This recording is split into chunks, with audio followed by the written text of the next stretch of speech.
We want to train these athletes and these coaches to get off this comparison trap, to stop worrying about what other people think about you, and to create this foundational identity that can withstand the storms of life. If we get to the root of our identity, understand who we are, and we can play for something that's bigger than this image that we've kind of created, and we can play in freedom and live in freedom. How can we live our lives in a really good way, but how can we compete in the field too at the same time?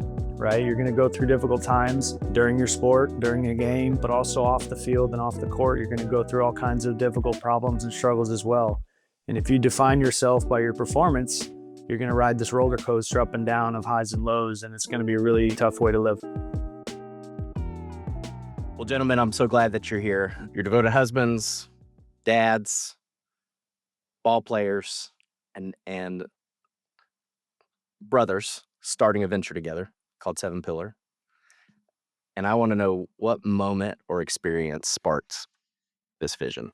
Yeah, it's a good question. So I guess I can jump in first and then Mike can share his side of it. But for me, kind of the middle part of my playing career, I started to just dive into all things that would try to give me that extra edge. And even before the middle part of my career, just early on in my minor league playing days after I got drafted, just trying to look for that next step to kind of give me that edge on the competition and help me keep getting better. So it was things like nutrition and recovery. And then as I got older, learning to be a better leader and a better teammate, help my team, achieve the goals that we're hoping to achieve. And as I continued to learn those things and apply them to my life and see the real transformation that it was having on the field, but not only that, but off the field as well too, there became people that started to come to me with questions, right? It started with conversations that Mike and I were having as we were both playing and trying to push each other and help each other both get better, whether that was in-season phone calls or training together in the off-season.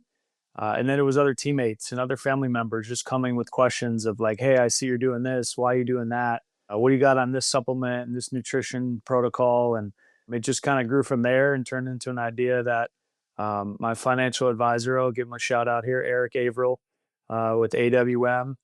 You know Eric pretty well. He gave me the idea. He was like, hey, you need to scale this thing and get this to the next generation of athletes and coaches. And we've since morphed it now into Seven Pillar. And we have our 7 pillars that we think are extremely vital and crucial to success in your sport and outside of it. So that's kind of the origin story. And we started version 1.0 a few years back, and now we're on 2.0, ready to get out into the world. Love it. Mike? Yeah, I think Nick said this was something that came about pretty organically. We both lived a pretty similar lifestyle in terms of being in professional baseball. I got to see it firsthand too as a coach in 2021, my first year with the Mariners coaching professionally.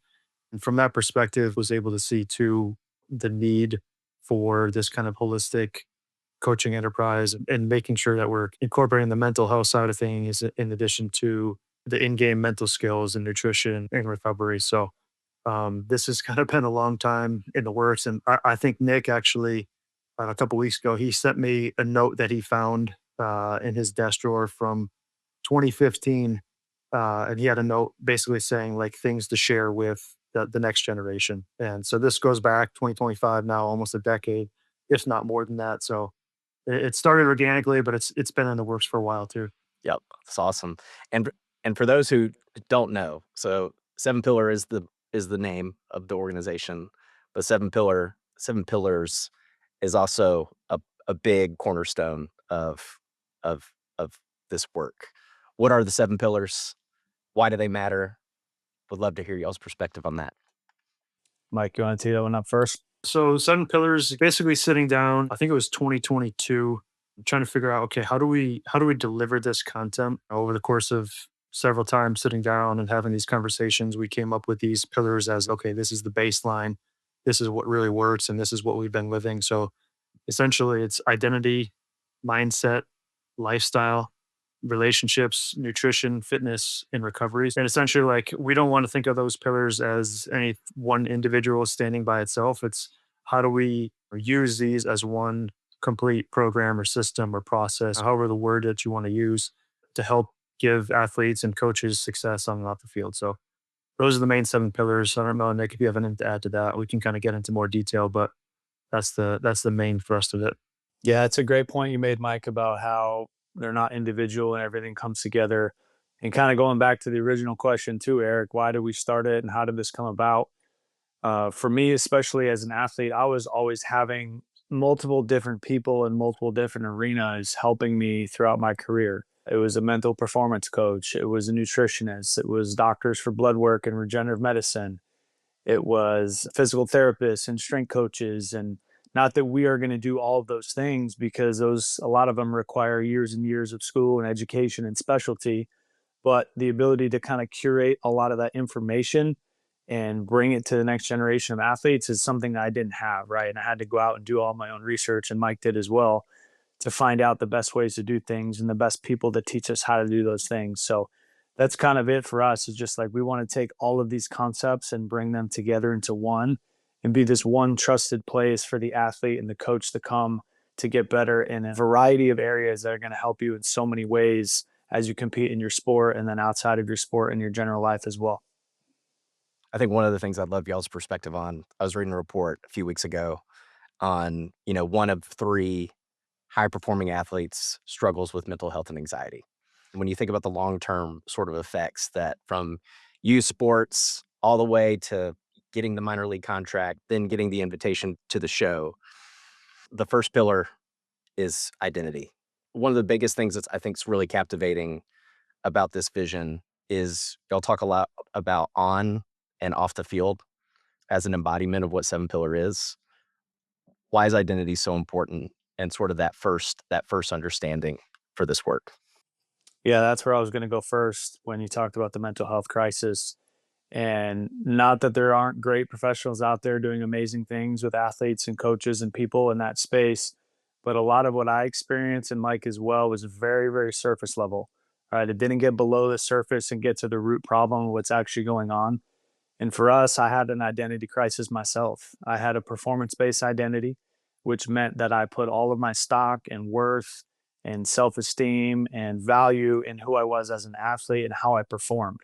Right. And then when I didn't perform well, when I went through a slump, when I got injured, when I got traded, when I got cut from a team, all these things started to come crashing down, and they did create that anxiety and those mental health issues. So when I started to learn how to get out of that performance based identity, everything just started to change, and the trajectory of my life took off in a completely different way that never would have happened without that. So we want to train these athletes and these coaches to get off this comparison trap, to stop worrying about what other people think about you, and to create this foundational identity that can withstand the storms of life, because they're going to come to everybody, right? You're going to go through difficult times during your sport, during a game, during practice sessions, with injuries and dealing with difficult coaches and people and bad breaks and things like that. But also off the field and off the court, you're going to go through all kinds of difficult problems and struggles as well. And if you define yourself by your performance, you're going to ride this roller coaster up and down of highs and lows, and it's going to be a really tough way to live. Yep. I think one of the things to add too is a lot of the general public doesn't realize that when you make it to the pros, the average tenure is 3 years for most players. And Nick, you're a decade-long player, which is an anomaly in the sport. But there's a lot of life to live after those 3 years, and so a lot of what y'all are thinking about mindset, thinking about lifestyle, thinking about relationships, how all these sort of things happen after the game. And one of the things that I think was so compelling about talking with y'all as well is y'all always said we want to create the platform that we wish we had when we were sort of in that y- we're stepping into a more serious game, we're stepping into more opportunity, but still that performance-based identity is still dictating the day. When you look at the formation of athletes today, where do you see the biggest gaps, and what are the long-term consequences of those gaps, you think? Yeah, I think from a coaching perspective, at the youth level, especially in high school, there's a lot of volunteer coaches out there that are doing their best, right? But competitively, as athletes and people who want to compete and do a good job, and coaches who want to do the same thing, right? There's things that get put up on a pedestal and elevated, and the number one thing is winning, right? And advancing and moving up the ladder and going to the next level. And what that does is it creates transactional relationships, right? And people's identities get messed up. So I think if we can just help coaches and help athletes just understand a different way of doing things, and that winning isn't the most important thing, right? Like, what we do as well at Seven Pillar is not just take that out of the equation, right? Because we are athletes and we play the game, professionally and at the highest level for a long time. We do value winning, and we do value on field and in your sport performance at a high level. So we're not saying we're going to not focus on that and take that away. We just want to do it in a way where it doesn't become a detriment to your life off the field as well. So just trying to train people to understand, like, hey, when you interact with someone, whether it's a teammate, a coach, an opponent, your family member, we're going to do it in a way that's going to create this relationship that's going to help everyone flourish and in a different way, right? And we're not going to just have these transactional relationships where we elevate winning above everything and then people get kicked to the wayside when they're not performing well. Yeah, I mean, to piggyback on that too, coming from my own experience as a player and then seeing at the youth level, high school level, college level, and professional level, it's like the way that we're forming athletes, especially nowadays with social media, is like it's all about external image. And I think, especially with younger generations, I see a lot. We're playing and performing just so the world can see us in a particular way. And so I think like if we get to the root of our identity, understand who we are, we can play for something that's bigger than this image that we've kind of created, this false image really, right? And we can play in freedom and live in freedom and enjoy the things that God's given us. And so it's really more about big picture and like how can we live our lives in a really good way, but how can we compete in the field too at the same time? No, I love that. I think so y'all know I'm a 9U baseball coach. And so what we're trying to do for our little rec team is just sort of elevate their imagination around, yes, there's all the rules and the facts and the learnings of the game itself, and the game is hard enough. But all the principles, if I hit the ball 3 out of 10 times in the major leagues, that's a Hall of Fame baseball player, right? Yeah. And so for us, it's sort of like, how are we talking about failure? And how are we talking about character development? How are we talking about leadership? How do you see Seven Pillar reshaping the way coaches and athletes approach growth, not just in performance, but in character and leadership? Yeah, that's really good. I'm glad you're focusing on that. We need more of that out in the world. The first place I would go is I just ask the question. I'd say, what is sport? Right? Why do we all love sport and why are we gravitated towards sports? Some people aren't, but the vast majority of us are, right? And sport for me is something that we all love. It's something that we enjoy. It's something that we play first and foremost. So it's this fun thing that we do. But then sport is also something else, right? It's a vehicle and it's a tool to help us become the type of person that we're meant to be, right? That's a beautiful thing about sports, right? It's a microcosm of life and the adversity we face, the way we have to deal with conflict, becoming a good teammate, all of these skills that need to be developed that are going to serve you as an athlete. But then after your athletic career is over, because it comes to an end for everybody, whether that's at the high school, college, or professional level, we're all going to have a lot more life to live. And we can take these skills and tools that we've acquired and then just apply them to the rest of our lives. So everything that I've learned as an athlete, same thing for Mike as an athlete and a coach, right? We're trying to apply these things not only to our professional life, but we're applying them to our home life with our wives and our kids and how we're raising them and interacting with our families. So just trying to reshape and just understand that sport is this vehicle that's going to help us become the person that we're meant to be.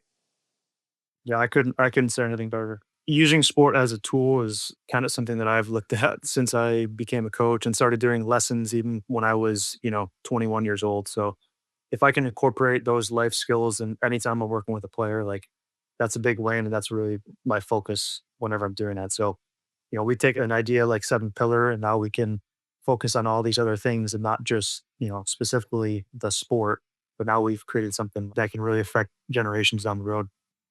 Yep, absolutely. Um, Mike, I'd love for you to sort of expand, just knowing that you've done a lot of coaching over the past several years. How have you sort of wove Seven Pillar into coaching? And what's your favorite example of like Seven Pillar actually making an impact on somebody who's growing tremendously in the game, but also like growing in other areas in their life? Yeah, I mean, I think, like we discussed, it all starts with identity. So, if I'm working in cages with somebody, it's not just swing focus. It's not just, their mechanics. It's how do we understand ourselves as a player? How do we understand ourselves as a person? So that number one, like I know how to work. I know how to create the standards that I want. And that's a big question. So once we define ourselves, we start to figure out what standards we want to work by and live by. how you see yourself as a competitor is a huge part of that. And if you can see yourself as a competitor, not only on the baseball field, but in other areas of life, I think that's a huge indicator, or at least a starting point of success, right? And success can take on a number of different definitions, which we can talk about. But I think sometimes it gets lost, especially with younger players. Like, okay, even if they're good competitors on the field, that kind of falls by the wayside when it comes to their relationships, when it comes to forming their mindset and their approach to the game, when it comes to nutrition and recovery type stuff. So helping guys to really develop that competitive edge, not just when they're athletes, not just when they're on the field, and not just when they're in the cages, but in all aspects of their lives as well. I love that. Nick, you want to add to that? No, it's good. I mean, after Mike finished his playing career, he became my coach, right? Not in the dugout on the field, but he became a guy that I would call not just as my brother, but as somebody that I could pick his brain about mindset and pick his brain about, dealing with a difficult teammate and being a better leader and, on the nutrition side of things and just learning different things that are going to help me in my game. So, yeah, Mike has incredible experience as a coach, not only learning and teaching the skill, but also within all these 7 pillars because he had to do it for me because I put that pressure on him to help me continue to elevate my game all those years. Yep. Yep. I was in a barbershop a couple months ago, and the guy who was in the chair before me, we started talking about baseball. I think his kid was like in uniform or whatnot, and I've got one son, and I think he had multiple sons, and he'd done the travel thing and he'd done the rec thing, and I'll never forget. He looked at me. He's like, "Hey, dude, I just want to tell you, I think all these kids have 300 games in them." He was like, "And you can use them all up in a very short amount of time, or you can spread those 300 games as long as they possibly can." And he was like, after doing the travel thing, he was like, "I know people are gonna go down that road." He was like, "But try to spread the love of the game as long as you can." And I think one of the things that's really interesting about Seven Pillar is like, y'all are asking the question, what does success look like for an athlete shaped by this sort of idea that, hey, we're looking 5, 10, even 20 years down the road, right? Like, I was not a professional ball player, but now I'm a coach of a kid that I'm hoping, because I don't remember every game that I've ever played, but I do remember tiny memories of those big moments, right? I love that y'all are casting a vision around the long-term effect of this moment that we have, whether you're a serious athlete and you do have a shot to make it to the bigs, um, whether you're in a college ecosystem, I mean, there's all sorts of shapes of this game that we play. But I think for y'all, what makes you so different is you're thinking about the whole, not just the part of the things that youth sports and college sports can be. Why is that? And why do y'all see that as sort of a differentiator in this space? Yeah, it's so important. I've had more teammates over the years than I care to remember or can remember that have had incredible success athletically, right? But that didn't fulfill them, right? At the end of the day, we can succeed as much as we want in our sport, as a coach, in our professional life. But if we're not fulfilled and we're not satisfied holistically as a person, our entire life off the field, outside of our sport, it doesn't matter, right? We're going to deal with these mental health issues. We're going to have broken relationships. The amount of athletes and people that I've seen that have coping mechanisms, with alcohol and drugs and different vices and things to deal with their problems because they've never faced them head on and never built that foundation that's going to help get them through the storms. It's tragic. I've seen marriages fall apart, family dynamics be completely destroyed. And it matters, right? It really matters more than the box score and more than a championship. It's people's lives. So we've seen the fruit of it in our own lives to have thriving marriages and relationships with our kids. And we know the impact that can have outside the game and just propel people to have a life that they love living. And, again, using sport as that tool to help them get there and help them grow. And we want to share the experiences that we've had and help people just to move past and not have the same failures and difficulties and things that we went through and just try to provide them that opportunity beforehand. I think you have to ask the question like, what is number one? It's the number one most important thing in your life. And if it's baseball or sport, whatever it is, eventually at some point, Not that it doesn't matter while you're playing, but again, at some point you're going to be done playing, at least at the high performance level. You're 40, 45 years old. Hopefully you're going to have a long life ahead of you. And I think that gets lost even all the way down to the youth level. Like, it's okay. I'm playing baseball. I'm a baseball player first. I'm an athlete first. And then all these other things in your life kind of take a second seat. Maybe this guy perform well on the field, but is it going to last? Because he doesn't have the foundation to make sure that, it lasts as a minor leaguer, as a big leaguer, and then off the field as well. So again, there's so many different aspects to living and performing well that we don't want to just focus on the field. Again, even though we think that's really important, like that's not number one. That's not what life is about. So we want to do both. We don't want to sacrifice one or the other, but if we can do both, and we think we found it with Seven Pillar, The I love it. amazing thing too, if I can just add to that, is that when we do focus on creating that right foundation for life off the field, right, it doesn't take away from your sport. It doesn't take away from succeeding. It actually supports it and helps it and holds it up, right? I was at a crossroads in my minor league career about 2 years after I got drafted. I was playing double A baseball for the Arizona Diamondbacks. I had just got traded to them. I was hitting about 130 after a month and a half in the middle of May. I was playing every day. Every day I'd show up to the field, I basically thought I was going to get released and the dream was over, right? And I didn't have this foundation. I had anxiety. I couldn't sleep at night. I was being a horrible teammate. This was before Seven Pillar and while I was dealing with the performance based identity stuff. So I didn't have this foundation at all. And every day I thought the dream was going to get ripped away from me. But once I started to create that foundation, right, that foundation of non performance based identity, I put my faith in God. I started to build these blocks on top of each other and create success in a different way, not just what the box score said or what this person thought about me in the front office, right? I got way better off the field. I started to sleep at night. I started to become a better teammate. And then the performance actually started to take off and I started to become a way better player. So it's not one or the other, and it's not one that takes away from the other. It's actually, hey, let's build this foundation for success in life, right? And that's actually going to help you become a better athlete and help you become a better coach. So that's the beauty of Seven Pillar and what we've built is that it's helping two things and two things that are really important and they go together so well. Yep. I think one of the great things about Seven Pillar is it's obviously something that should be done with others.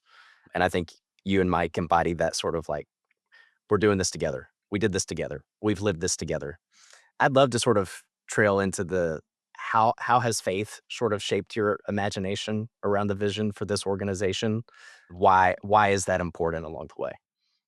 Yeah, I mean, human beings, the way God has created us, we are wired to be relational, right? We're wired to be in community with other people, to be in a tribe, to be in a family, to be in a group, on a team, to be able to help support each other, to push each other, to keep each other accountable, to hold each other up, to fight for each other, to love each other, all these things that humans need, right? No matter if you're on one end of the spectrum of very introverted or on the other end of very extroverted, we all need people, right? We all need people to help us to be the best versions of ourselves. So Mike and I have been blessed to have that, and we've been blessed to have relationships with other people throughout our careers that we found that with as well. So, we built Seven Pillar now, and we're trying to build it in a community way where teams can jump on this and do this together, and friends can help each other do this, and it's something that can be a community movement, right? And people can just hold each other accountable to the principles and to the pillars, and just to help each other all grow in the same way, because that's how God's created us, right? Like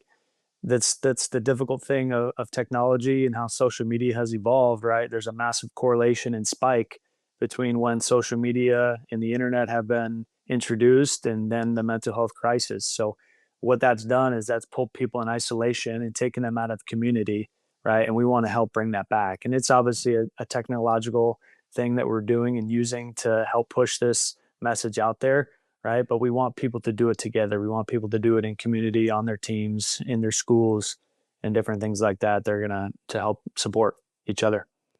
Yeah, I mean, when we experience things together, the fulfillment that we get out of it is exponentially more than doing things on our own. And I think you get a good grasp of that when you talk to guys who retire and say, "Hey, what do you miss most about the game?" And I would say probably 99% of them not going to say getting a double or hitting a homer. It's the relationship they had and the interactions they had in the clubhouse and on the field, or even with the fans sometimes too.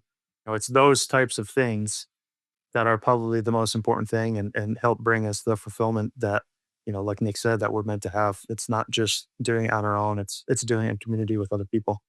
Yeah, when we're doing that together, when we're living life together, like Mike said, the joys and the triumphs are exponentially better.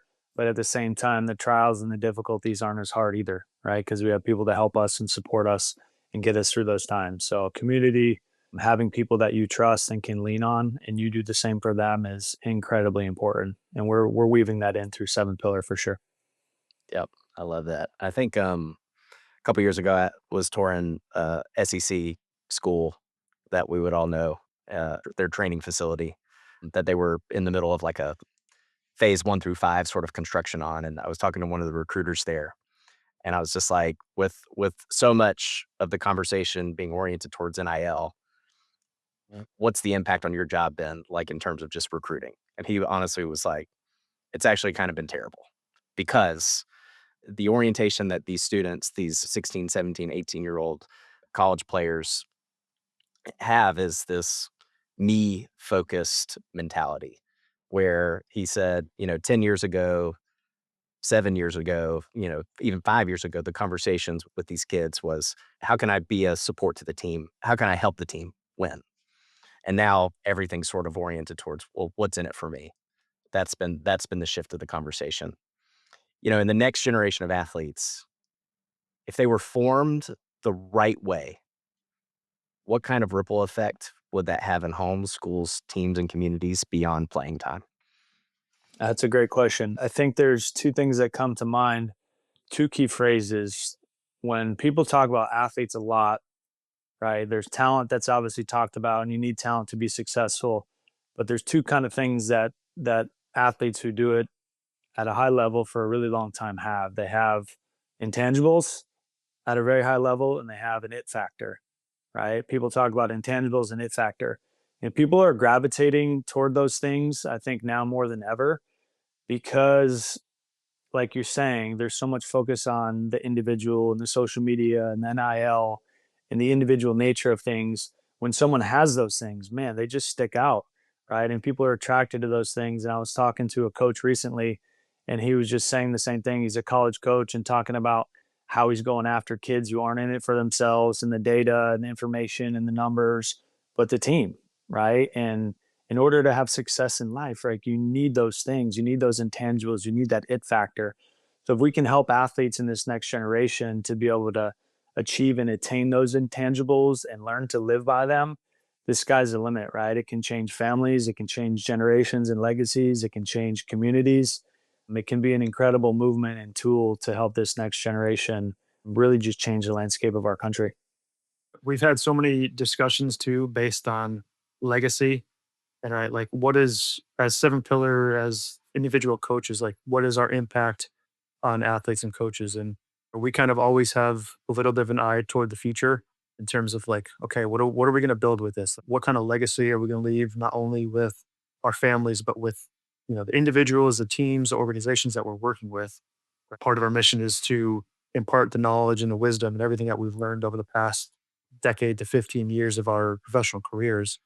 But what does that look like in terms of legacy? What does that look like in terms of impact? And how can we actually apply that to the world and help, individuals and teams get to their potential? And I think that energizes us, that makes us excited. And that's kind of the genesis of Seven Pillar right there.